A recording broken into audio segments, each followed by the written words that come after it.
সোনার ভাইরা, তো নবীজিকে মারার জন্য চক্রান্ত করছে দারুন নাদওয়ায়, মিটিং করছে মুহাম্মদ সাল্লাল্লাহু আলাইহি ওয়াসাল্লামের কল্লা কাটবে কে। একজন খাপ থেকে নাঙ্গা তলোয়ার বার করে বলছে, আমি মুহাম্মাদের কল্লা কাটবো। নামটা কি বলেন তো? হযরত ওমর রাদিয়াল্লাহু তাআলা তখন ইসলাম কবুল করেন। তিনি বলছেন, সঙ্গে সঙ্গে ওমর বলে, আমি চালাবো মুহাম্মদকে, আমি গিয়ে কতল করিব। প্রতিমধ্যে নঈম ভাইয়ের সাথে দেখা হয়, ঘরের কথা শুনে ওমর আগুন হয়। রাস্তা দিয়ে যাচ্ছেন মুহাম্মদ সাল্লাল্লাহু আলাইহি ওয়াসাল্লামের কল্লা কাটার জন্য, যাচ্ছে রাস্তায় দেখা হয়েছে নঈমের সঙ্গে, হযরতে নঈম। ওমর কোথায় যাও? মুহাম্মদ সাল্লাল্লাহু আলাইহি ওয়াসাল্লামের কল্লা কাটতে যায়। ছি ছি ছি ছি, এই ছাগল ছানা ধরতে পারবে? ওই আমার ধরতে পারবো না। ছাগল ছানা ধরতে গেলেন, ধরতে পারলেন না, তলোয়ার নিয়ে চাই নই, তুমি বুঝি ইসলাম কবুল করেছো, আমাকে শাসন করছো? তুমি বাড়িতে গিয়ে দেখো তোমার বোন ফাতেমা আর তোমার দুলাভাই সাঈদ দুজনই ইসলামের কলমা পড়ে মুসলমান হয়ে গেছে। জোরে বলুন না সুবহানাল্লাহ। ওমর বলছে, আমার বোন বোনাই কলমা পড়েছে মানে? আগে ঘর শাসন করে আসি, তারপর নবীজির কাছে যাবো। আগে ঘর শাসন করে আসি। তলোয়ার নিয়ে ছুটে গিয়ে ফাতেমার ঘরে, তলোয়ার নিয়ে ছুটে গিয়ে ফাতেমার ঘরে, দেখে তারা দুজনে কোরআন পড়ে। জোরে বলুন না সুবহানাল্লাহ। গিয়ে দেখছে কোরআন পড়ছে। ওমর গিয়ে বেতড়ক মেরে মেরে যায়, ওমর গিয়ে বেতড়ক মেরে মেরে যায়। বোন বলছে, ভাই তুমি যতই মারো নবী ভুলি না। ও ভাই, মেরে মেরে শেষ করে দিল, ইসলামের কলমা ভুলছি না, ভুলবো না। একটু জোরে বলুন না সুবহানাল্লাহ। ওমর রেগে গেলে, যে ওমর রাস্তা দিয়ে গেলে, আমরা রাস্তা দিয়ে গেলে শয়তান যায়, আর কোন মানুষ রাস্তা দিয়ে গেলে শয়তান যায়? হযরত ওমরে ফারুক রাদিয়াল্লাহু রাস্তা দিয়ে গেলে সেই রাস্তায় শয়তান যায় না। কত রাগী।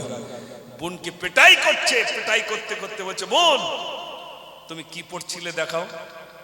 বোন বলছে, ভাই আমি যা পড়ছিলাম, আগে ওযু করতে হবে, পবিত্রতা অর্জন করতে হবে। কোরআনে কারিমের আয়াতে কারিমে পাথরে লেখা, যেই দেখালেন ওমর পাগল হয়ে গেলেন, আমার নবী কোথায়? যে নবীর কল্লা কাটতে যাচ্ছিল সেই নবীজির কথা বলছে, আমার নবী কোথায়? আমার নবী কোথায়? আমি সেই নবীর কাছে যাব, যে নবীর কল্লা কাটার জন্য যাচ্ছিলাম সেই নবীর কাছে যাব। পাগলের মতো ছুটছে। ভাইরা আমার, পাহাড় চড়ে রয়েছেন হযরতে হামজা রাদিয়াল্লাহু তাআলা। হযরতে হামজা রাদিয়াল্লাহু তাআলা বলছেন, ইয়া রাসূলুল্লাহ, ওই ওমর আসে, ওমর আসে, তলোয়ার নিয়ে আসে। ওমর যদি আপনার সঙ্গে সৎ ব্যবহার করে আমি ওমরকে ছেড়ে দেব, আর যদি অসৎ ব্যবহার করে আমি হামজা ওমরের কল্লাটা কেটে দেব। আল্লাহর নবী বললেন, ওমর যে ওমর আমার কল্লা কাটার জন্য আসে, ওমর আমার কল্লা কাটবে না, কাটবে না, কাটবে না, বরং যে ওমর আমার কল্লা কাটার জন্য আসে, ওমর আমার কল্লা কাটবে না, বরং তার কল্লাটা আমার কদমে ছুপে দেবে। কল্লা কাটবো, কাটতে দাও। ভাইরা আমার, ওমরে ফারুক রাদিয়াল্লাহু তাআলা গেলেন, তখন ইসলাম কবুল করেননি। আমার নবীর কাছে গিয়ে বলছেন, ইয়া রাসূলুল্লাহ, আমি বেয়াদবি করে ফেলেছি, আপনার কল্লা কাটার জন্য এসেছিলাম। ইয়া রাসূল, আবু জেহেল বসে আছে, আবু সুফিয়ান বসে আছে, উতবা বসে আছে, আপনার কল্লা নিয়ে যাব। তারা দেখার জন্য 100 আমাকে উপঢৌকন দেবে, তারা সব বসে রইল, কখন আপনার কল্লাটা আমি নিয়ে যাব। ইয়া রাসূলুল্লাহ, আমার ভুল হয়ে গেছে, আমার ভুল হয়ে গেছে, আমাকে কলমা পড়িয়ে দেন। হযরত ওমর কলমা পড়লেন। নবীজি এত আনন্দিত হয়েছেন, এত খুশি হয়ে গেলেন। ওমরে ফারুক রাদিয়াল্লাহু তাআলা বললেন, ইয়া রাসূলুল্লাহ, আমি চুপচাপ থাকা বন্ধ নই, আমি কল্লা নিয়ে যাব বলে বসে রয়েছি, আমি এখন নারায়ে তাকবীর দিতে যাব। আবু জেহেল দেখুক, আবু লাহাব দেখুক, আমি ওমর কল্লা কাটা তো দূরের কথা, আমি ওমর কল্লা কাটা তো দূরের কথা, ইসলাম কবুল আমি ওমর করে নিলাম। ওরা দেখো, আমি ওমর কল্লা কাটা বাদ দিয়ে কলমা পড়ে নিলাম। একটু জোরে বলুন না সুবহানাল্লাহ। আর যারা মাইক খুলতে এসেছিল, আবার মাইক কি বলছে, আবার লাগাও, এটাই স্বাভাবিক। এটাই স্বাভাবিক। সবর করলে মেওয়া ফলে না ফলে না? এটা জোরে কথা বল। সবর করলে মেওয়া ফলে। তবে আমাদের ভুল আছে, কি বলুন তো? আমাদের ভুল হলো আজান হলে আমরা মসজিদ যাই না। আমাদের ভুল নেই ভাই? মসজিদের মাইক আজান হচ্ছে, যতদূর শোনা যায় ততদূর শয়তান আসে না। তা সেই মসজিদের মাইক থেকে আল্লাহু আকবার আল্লাহু আকবার, খোদার কসম খেয়ে বলছি, আমাদের গ্রামে, আমি তখন ছোট ছিলাম, আমার একটা কাকি ছিল, বারে বারে বলতো, বাবা তুমি একটু আজান দিতে পারো না? তোমার আজান শুনতে আমার খুব ভালো লাগে। গ্রামে আমাদের হিন্দু মুসলিমের মানে বোঝা যেত কে হিন্দু কে মুসলমান, বোঝা যেত ভাই। সব পাশাপাশি বসবাস, কি সুন্দর মিল, কি সুন্দর মহাব্বত। আমি বলবো ইনশাল্লাহ, আমার গ্রামে প্রচুর আমার কাকা কাকি রয়েছেন, আজও পর্যন্ত আমার খুব প্যার, খুব মহব্বত করেন। আমরাও মহব্বত করি, ভালোবাসি। আমি সে কথা বলবো, কে শিখিয়েছে? বিশ্ব নবী সাল্লাল্লাহু আলাইহি সাল্লাম শিখিয়েছেন। বিশ্ব নবী সাল্লাল্লাহু আলাইহি সাল্লামকে মানুষকে প্যার করার কথা বলেছেন। কোন ধর্মের উপরে আঘাত আনতে, কটু কথা বলতে নিষেধ করেছেন। বিশ্ব নবী সাল্লাল্লাহু আলাইহি সাল্লাম কোন ধর্মের উপরে কিঞ্চিত পরিমাণ হিংসা করতে নবীজি নিষেধ করেছেন। ওই আগুন পূজারীদেরকেও, যারা আগুনকে পূজা করে তাদেরকেও হিংসা করতে নবীজি নিষেধ করেছেন। তা করো না, কটু কথা বলো না। যদি তুমি বলো তাহলে তারা তোমার আল্লাহকে গালি দেবে। নিষেধ করেছেন কে? রাসূল করিম সাল্লাল্লাহু আলাইহি সাল্লাম নিষেধ করেছেন। ও সোনার ভাইরা, আজ এখানে যারা আছেন শোনেন, সোনার ভাইরা, আমাদের অনেক ভুল রয়েছে বলেই মনে রাখবেন, যখন সমাজে সুদ ঘুষ জুয়া নিয়ে মানুষ মেতে যাবে, সেই যুগেই তো, যে যুগে জাহিলি যুগ, বর্বরতার যুগ, বিশ্বনবী সাল্লাল্লাহু আলাইহি সাল্লাম যে যুগে এসেছিলেন, সে যুগে মানুষ মদ খেত, জুয়া খেলতো। এখন তো মানুষ মদ খায় গ্লাসে বা পাত্রে, আর সে যুগে মানুষ মদ খেত, একটা মানুষ আর একটা মানুষের কল্লা কেটে দিয়ে মাথার খুলিতে শরাব পান করত। নবীজি মদের বিরুদ্ধে লড়েছেন, জুয়ার বিরুদ্ধে লড়েছেন, টিকিটের বিরুদ্ধে লড়েছেন, ব্যভিচারের বিরুদ্ধে লড়েছেন। কালো সাদা, যারা কালো আর যারা সাদা, তার মানে মনে করুন তুর্কির মানুষ, ইন্দোনেশিয়ার মানুষ পরিষ্কার, তাই তো নাকি? নাইজেরিয়ান, সুদান, হাবশি মানুষগুলো কালো হয়। সে যুগে কালো আর সাদাদের ভিতরে বিদ্বেষ ছিল, হিংসা ছিল। সাদা বর্ণের মানুষ একদিকে, কালো বর্ণের মানুষ একদিকে। নবীজি সাদা কালোর বিভেদ দূর করে দিয়েছিলেন। জোরে বলুন না সুবহানাল্লাহ। যে যুগে মদ, জুয়া, টিকিট খেলা থেকে শুরু করে, ব্যভিচার থেকে শুরু করে নোংরার বিরুদ্ধে বিশ্বনবী সাল্লাল্লাহু আলাইহি সাল্লাম 23টা বছর ধরে মেহনত করেছিলেন। ক বছর? 23 বছর। 23 বছরের ভিতরে যারা মদ খেত তারা মদ খাওয়া ছেড়ে দিল, যারা জুয়া খেলতো জুয়া খেলা ছেড়ে দিল, যারা টিকিট খেলতো টিকিট খেলা ছেড়ে দিল, যারা ব্যভিচার করত ব্যভিচার করা ছেড়ে দিল। 23 বছরের ভিতরে সমাজে শান্তি ফিরে এলো। মানুষ জুয়া মুক্ত সমাজ গড়ল, আপনার সুদ মুক্ত সমাজ গড়ল। সমাজে আর সুদ খায় না, জুয়া খেলে না, টিকিট খেলে না, ব্যভিচার করে না, নোংরা কাজ করে না। সে যুগে নারীদেরকে পর্যন্ত জীবিত পুঁতে দেওয়া হতো, নারীদের সম্মান ছিল না। আজও পর্যন্ত সেই জায়গাটা আছে, যে জায়গায় নারীদেরকে জীবিত পুঁতে দেওয়া হতো। এটা আপনার গোল গোল করে আপনার পাথর দিয়ে ঘেরা আছে, যেখানে জীবিত অবস্থায় নারীদেরকে জীবিত পুঁতে দেওয়া হতো। এই নারীদের সম্মান বিশ্বনবী সাল্লাল্লাহু আলাইহি সাল্লাম দিয়েছেন। একটু জোরে বলুন না সুবহানাল্লাহ। নারীদের যথাযথ সম্মান দিয়েছেন ইসলাম। সোনার ভাইরা, ইসলাম নারীদেরকে সম্মান দিয়েছে,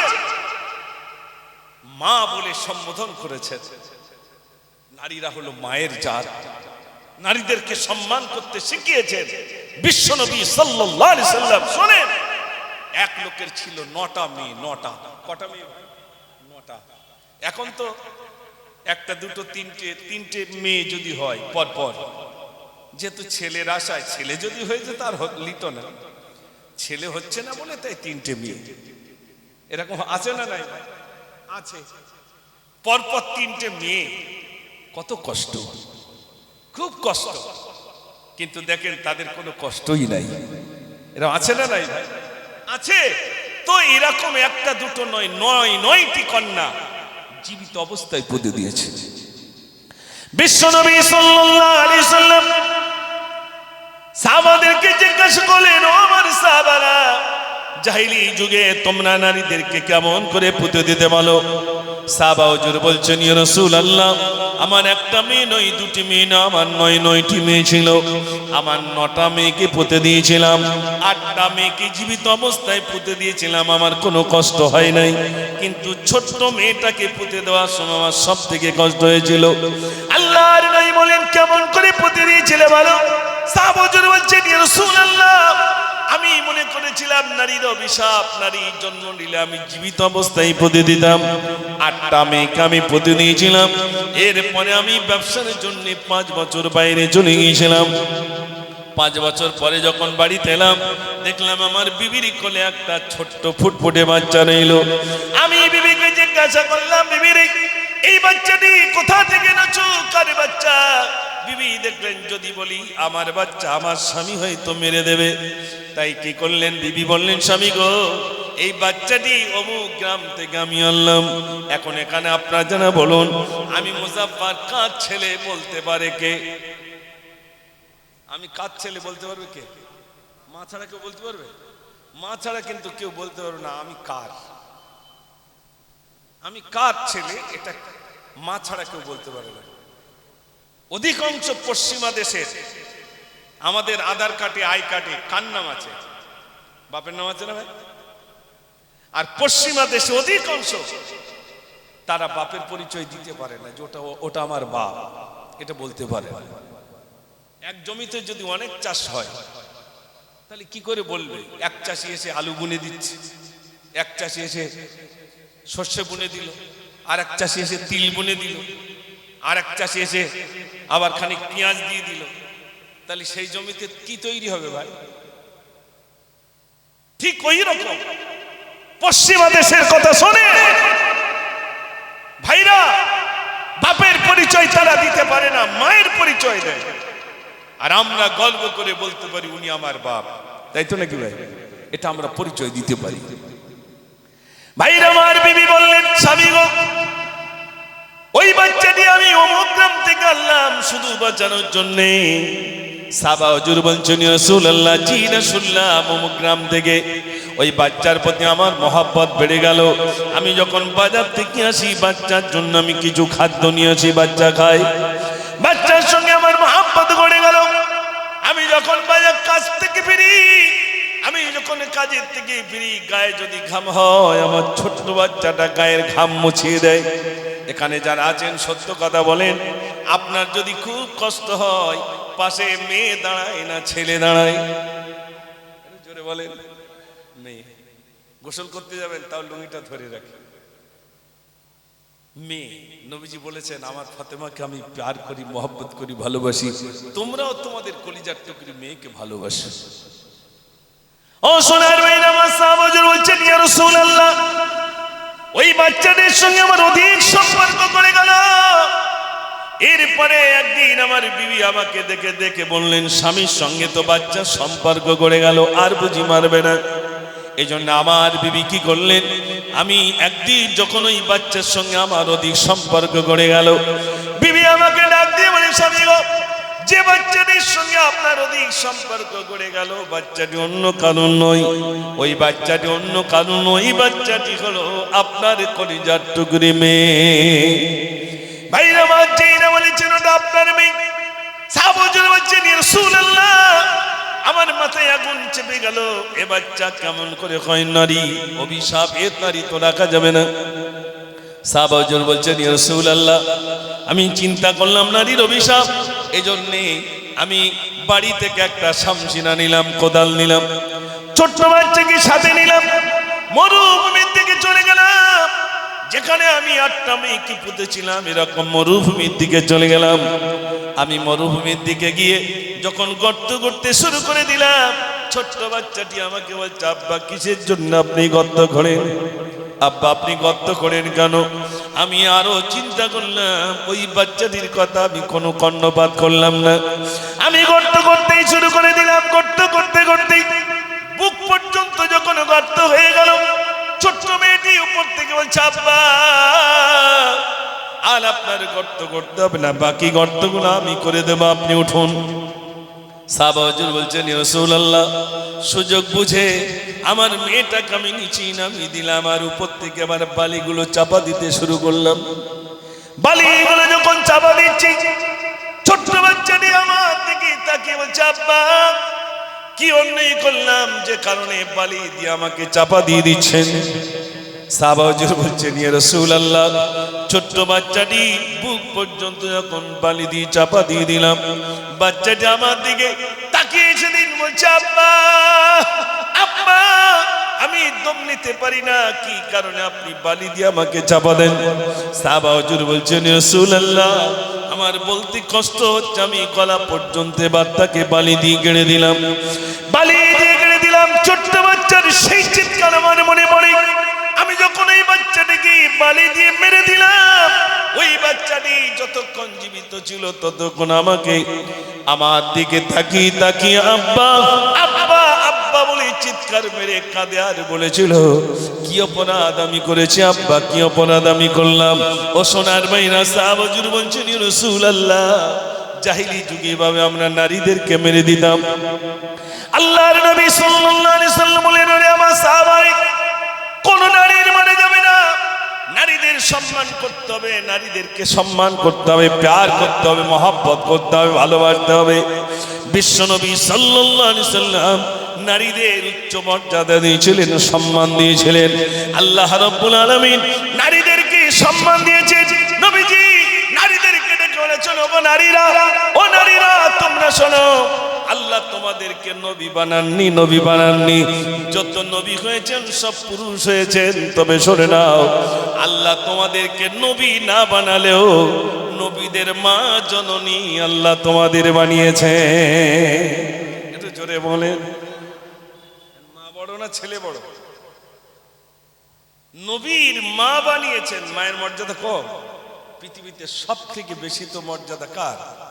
আমি একটা গজলের ভিতর লিখেছিলাম, মায়ের কদম চুমে নিলে খোদার রকম হতো,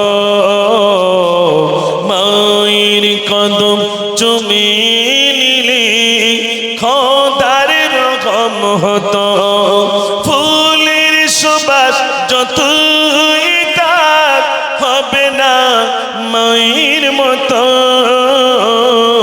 মায়ের কদম চুমে নিলে খোদার রকম হতো। জোরে বলুন না সুবহানাল্লাহ। ঘুম পাচ্ছে নাকি? আপনাদের তো শহরের দিকে সবে তো 11টা বাজলো, একবার তাকবীর দেন দেখি, নারে তাকবীর। আরেকটু জোরে দেন না, নারে তাকবীর। বলছিলাম আপনাদের কাছে বিশ্বনবী সাল্লাল্লাহু আলাইহি সাল্লাম নারীর মর্যাদা দিয়েছে, তাই তো নাকি ভাই? ইসলাম নারীকে মর্যাদা দিয়েছে। রাসূল করিম সাল্লাল্লাহু আলাইহি সাল্লামের উপরে পরীক্ষা, সকল নবীর উপরে পরীক্ষা, আর আমরা সেই নবীর উম্মত, আমাদের উপরে পরীক্ষা আসবে না? একটু জোরে বলেন। ও ভাই, নবীজির মক্কা থেকে কোথায় যেতে হয়েছিল? মদিনায় পাড়ি দিতে হয়েছিল। আল্লাহ বললেন, হাবিব আপনি মদিনায় চলে যান, মক্কার মানুষ আপনাকে টিকতে দেবে না। এত ভাবে তারা জুলুম আর নির্যাতন করছে, নবীজি মক্কা থেকে মদিনায় হিজরত করলেন। ও ভাই, আচ্ছা বলুন, আপনাদের এই মনে করুন জাগুলিয়া আমার বাড়ি, এখন আপনাদের কাছে আমি যত ভালো কথাই বলছি আপনারা শুনছেন না, আপনারা আমার উপরে জুলুম করছেন। এখন আমি কোনো মতে এখান থেকে চলে গেলাম, কয়েক বছর পরে যদি এবার ফিরি কিছু লোকজন নিয়ে, তাহলে স্বাভাবিক একটা মনের ভিতরে একটা ভয় আসে না? আসে না? একটা ভয় আসে। নবীজি মদিনা থেকে ফিরছেন, এখন ফিরছেন সদল বল নিয়ে, মক্কায় ফিরছেন, আর একটা বুড়ি বাড়ির যা মালমাত্তা ছিল সব বোঝা করে রাস্তার এখানে দাঁড়িয়ে আছে, গাড়ি আসলে চলে যাবে। নবীজি ডাইরেক্ট বুড়িটার কাছে এসে জিজ্ঞেস করছেন, বুড়িটা তো চেনে না যে সেই মোহাম্মদ রাসূলুল্লাহ, বুড়িটা চেনে না। বুড়িটা ডাইরেক্ট যখন রাস্তায় দাঁড়িয়েছে নবীজি ডাইরেক্ট এসে বুড়িটাকে বলছেন, ও বুড়ি মা কোথায় চলো এই বোঝা মত নিয়ে এসেছে মুহাম্মদ চলি তার ভয়। ও বুড়ি মা কোথায় যাচ্ছে? বুড়িটা থমকে দাঁড়িয়ে গেলেন। নবীজি জিজ্ঞেস করছে,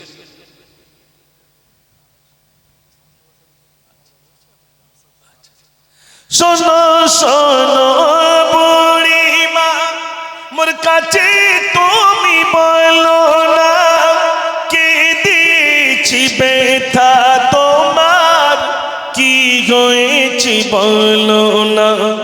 গাটলি কানা রাখো হে তাই আমি তোমার ছেলে গ্রাম ছেড়ে কেন তুমি এমন ভাবে এলে। ও বুড়িমা কোথায় যাচ্ছেন মা? তো বুড়িমা থমকে দাঁড়িয়ে গেলেন। তো নবীজি বলছেন, মা কোথায় যাচ্ছেন? বুড়িটা বলছে, বাবা কোথায় যাচ্ছি বলবো? তো নবীজি বলছেন, মা বলেন কোথায় চলে যাচ্ছেন, এই গ্রাম ছেড়ে কোথায় যাচ্ছেন বলেন। তো বুড়িটা বলছেন, বলি শোনো বেটায় আমার চলি কিসের ভয়ে এমন যুবক আসলো হে তাই চলি তারি ভয়ে। নামটি তাহার মোহাম্মদ রে মাতা তাহার আমিনা মোরা যাদের পূজা করি সে তো তাদের মানে না। তার মার নাম আমিনা, তার নাম মোহাম্মদ ইসলাম। আমরা যাদেরকে স্রষ্টা বলি সে তাদেরকে বলে না, এই জন্য চলে যাচ্ছে বাবা। তো নবীজি বলছেন, ও মা আর কি অন্যায় আছে? বুড়িটার দ্বিতীয় অন্যায়ের কথা বলছে, শুনছেন তো আপনারা? মাশাআল্লাহ মন দিয়ে শোনেন, নবীজি দ্বিতীয় অন্যায়ের কথা শুনছেন। মা আর কি অন্যায় আছে? বুড়িটার দ্বিতীয় অন্যায়ের কথা বলছে, দয়া নাই রে মায়া নাই রে এমন ছেলে আমি না সে যুদ্ধ করে মানুষ মারে করে শুধু বিচার তাই বলিয়া থাকবো না রে এমন গায়ের মাঝে গাটলি কানা দাও না আমায় চলি নিজ কাজে। ও বাবা ছেড়ে দাও আমি চলে যাই। নবীজি বলছেন, চলে তো যাবেন মা, বোঝাটা আমাকে দেন আমি মাথায় করে নিয়ে যাব। একটু জোরে বলুন না সুবহানাল্লাহ, জোরে বলবেন না সুবহানাল্লাহ। কোন সেই বোঝা? সেই যে বোঝা রাস্তায় ছিল। বলছো মা ওই বোঝাটা আমাকে দেন, আপনি কোথায় যাবেন বলেন আমি নিয়ে যাচ্ছি। ও বুড়ি মা গাটলি কানা দাও আমায় চলো চলি দুজনে দেখ যে তাই গিয়ে সন্ধ্যা হয়। গাটলি কানা মাথায় নিয়ে আমার নবী চলে। বুড়িমা বলছেন, এমন মায়াকে দেখাবে বুড়িমা এবার বলে, কে বাবা তুমি আমার বোঝাটা বহন করে নিয়ে যাচ্ছ? শোনো বাবা, ওই মক্কার মোহাম্মদ না হয়ে যদি তুমি হতে আমি গ্রাম ছেড়ে আর চলে যেতাম না। একটু জোরে বলুন না সুবহানাল্লাহ। বুড়িটা অবাক। বুড়িটাকে বলছেন, বুড়ি বলছেন, মোহাম্মদ তো নাই আসিয়া বাবা তুমি যদি আসিতে গ্রাম ছেড়ে না আসিতাম থাকতাম আমি খুশিতে। এমন মায়া তোমার বাবা, তোমার নাম কি বলো? নবীজি বলছেন, ও বুড়ি মা বলবো আমি কোথায় যাবে চলো। আমার নিশ্চয় বলবো মা চলে। তো নবীজি যাচ্ছেন বোঝা মাথায় নিয়ে, বুড়িটা পিছনে পিছনে যাচ্ছে আর বলছে, বাবা নামটা একটু বলো। নবীজি বলছেন, মা বলবো চলুন না মা, গন্তব্যস্থান এসে গেছে।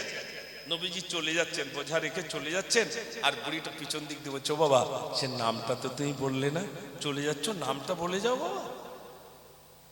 বুড়ি মা বলে, বাবা ছেলে এবার তুমি চলো, যাওয়ার আগে নামটি তুমি আমার সাথে বলো। নবীজি বলেন, ও বুড়ি মা যার ভয়েতে চলেছ আমি তো সেই মুহাম্মদ, কি ভয় তুমি পেয়েছ? জোরে হবে না? বুড়ি তো অবাক, এত কথা কার সাথে বললাম? যার বিরুদ্ধে এত কথা বললাম সেই আমার বোঝাটা বহন করে আনলো। স্বাভাবিক লজ্জা লাগবে না? লজ্জা পেয়ে অনেকক্ষণ পরে বুড়িটা এবার সিদ্ধান্ত নিচ্ছে, শোনো বাবা। কি সিদ্ধান্ত নিচ্ছে শোনেন, বুড়িটা এবার সিদ্ধান্ত নিচ্ছে, এত দয়া তোমার বাবা, আগে যদি জানিতাম, কেন বাবা ঘর গতি কাটলি কানা নিতাম, ভুল করেছি বাবা ছেলে, ক্ষমা আমায় করে দাও, ইসলাম আমি করব কবুল, কলমা আমায় বলে দাও। জোরে হবে না? বুড়িটাকে বলতে হলো না, ইসলামের কলমা পড়লে মুসলমান হয়ে গেলেন। জোরে বলুন না সুবহানাল্লাহ। ভাইরা, এরকম যদি আমি বলে যাই, বলতেই যাব, শেষ হবে না। জি আলহামদুলিল্লাহ, আমি অনেকদিন পর বলতে, আমার বয়স এই 52, আর গজলের আবদার তো আছি, বলবো ইনশাল্লাহ। ভাইজানকে নিয়ে কিছু গজল, আর কিছু গজল আপনারা শুনবেন আমি বুঝতে পারছি, ইনশাল্লাহ শোনাবো। তার আগে একবার তাকবীর দেখি, নারে তাকবীর। আর একটু জোর হবে, নারে তাকবীর। সারা মসজিদে একটাই আওয়াজ, এই আওয়াজের ভিতরে আমি ভেঙে দিচ্ছি, কোন ধর্মের উপর আঘাত আনছে কিনা আপনার মন দিয়ে শুনবেন। আমি মানেটা বলবো, কেন জানেন? যেটাকে নিয়ে একটু সমস্যা হচ্ছে না, এতে কি বলছে বলেন তো?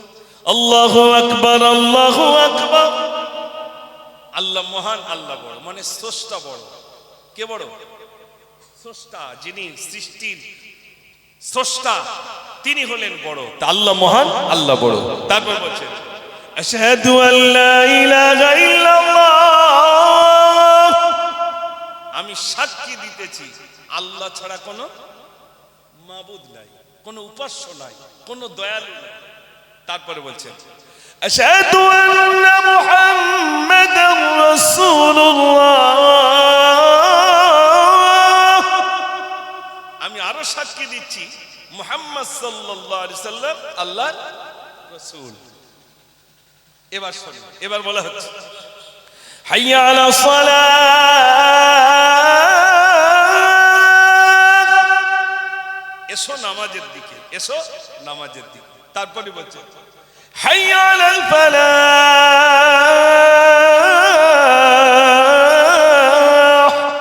এসো কামিয়াবির দিকে, সফলতার দিকে।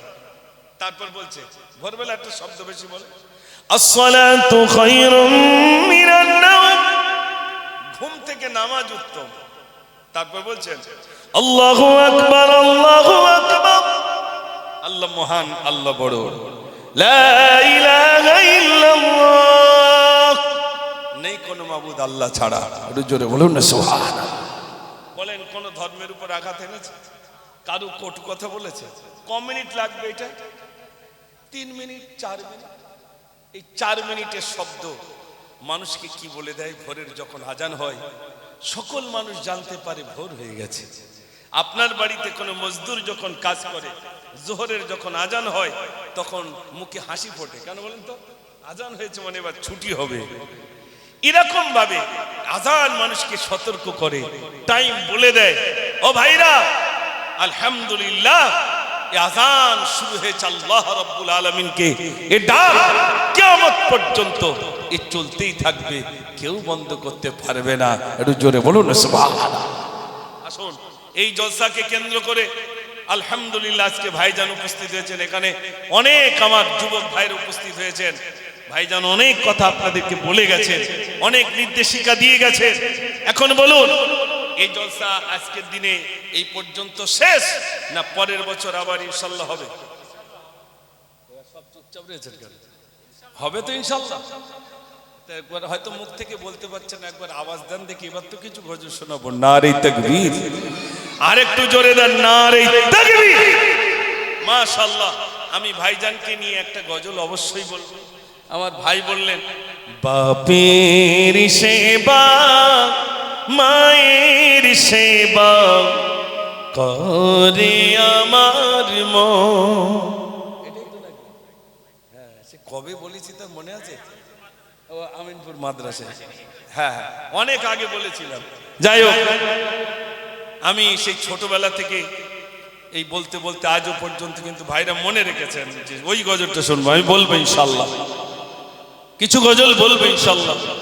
তার আগে এই জলসাকে কেন্দ্র করে আমি আপনাদের কাছে কিছু হাত পাতবো, কিছু চাইবো।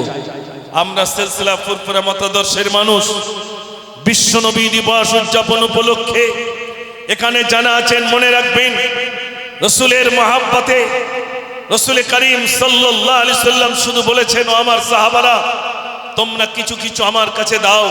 সাহাবায়ে কেরাম আজমাইনগণ নিজের যা ছিল সব কিছু রসুলের কাছে উৎসর্গ করেছেন। ইসলামের জন্য দিয়ে দিলাম, ইসলামের জন্য দিয়ে দিলাম। এখানে অনেক হাজী সাহেব রয়েছেন, দেখে এসেছেন। আজও পর্যন্ত সেই খেজুর বাগানটা রয়েছে, যে খেজুর বাগানটা হলো হযরতে সালমান ফার্সির খেজুর বাগান। ইসলামের জন্য গোটা খেজুর বাগানটাই দান করে দিয়েছিলেন। একটু জোরে বলুন না সুবহানাল্লাহ। ভাইরা, তাই আমি বলবো, আগামী বছর ইসালে সওয়াবের জন্য এখানে অনেক মানুষ রয়েছেন। বিশ্ব নবীর মহাব্বতে, রসুলের মহাব্বতে, রসুলের প্রেম ভালোবাসায় এখানে যা রয়েছেন, আগামী বছরে হিম্মত নিয়ে একটু বলতে পারবেন যে ইনশাআল্লাহ আগামী বছরেই বিশ্ব নবী দিবস উপলক্ষে আমি ৫,০০০ টাকা আমি আল্লাহর রাস্তে এই নবী দিবস আমি দান করব। কোন ভাই যদি থাকেন, একজন ভাই হিম্মত করে হাত তুলতে পারবেন যে ইনশাআল্লাহ আমি ৫,০০০ টাকা আগামী বছর বিশ্ব নবী দিবস উপলক্ষে আমি ৫,০০০ টাকা দেবো। কোন ব্যক্তি আছেন একটু হাত উঁচু করে বলবেন যে ইনশাআল্লাহ আমি ৫,০০০ টাকা দেবো। আল্লাহ যেন আপনার দানকে কবুল করেন। কোন ভাই রয়েছেন একটু হাত উঁচু করে বলতে পারবেন, আমি আপনার জন্য প্রাণ ভরা দোয়া করব, আল্লাহ যেন আপনার দানকে কবুল করেন। ভাইরা, কিছুই সঙ্গে যাবে না, বিশ্বাস করেন। এসেছি আবার চলে যাব। কোন ভাই রয়েছেন এই ঈদগাহ ময়দানে এই জলসায় বসে নবী প্রেমিক, নবী প্রেমিক, নবীর আশিক কে রয়েছেন? ৫,০০০ টাকা হাত উঁচু করে বলবেন জি ইনশাআল্লাহ আমি দেবো। আল্লাহ আপনার বিপদ আপদ থেকে আল্লাহ যেন হেফাজত রাখেন। কোন ব্যক্তি আছেন একটু বলবেন জি ইনশাআল্লাহ আমি ৫,০০০ টাকা দেবো। একজন ব্যক্তি বলেন, একজন আল্লাহর বান্দা হিম্মত নিয়ে বলেন জি ইনশাআল্লাহ আমি ৫,০০০ টাকা দেবো। আল্লাহ যেন আপনার দানকে কবুল করেন। আমি গজল শোনাবো রসুলের শানে। এই যে নবী দিবস, আলহামদুলিল্লাহ নবী দিবস উপলক্ষে কোন ব্যক্তি আছেন হিম্মত নিয়ে বলুন জি ইনশাআল্লাহ আমি ৫,০০০ টাকা দেবো। আল্লাহর একজন বান্দা বলেন, আল্লাহর একজন বান্দা বলেন, তাড়াতাড়ি বলেন।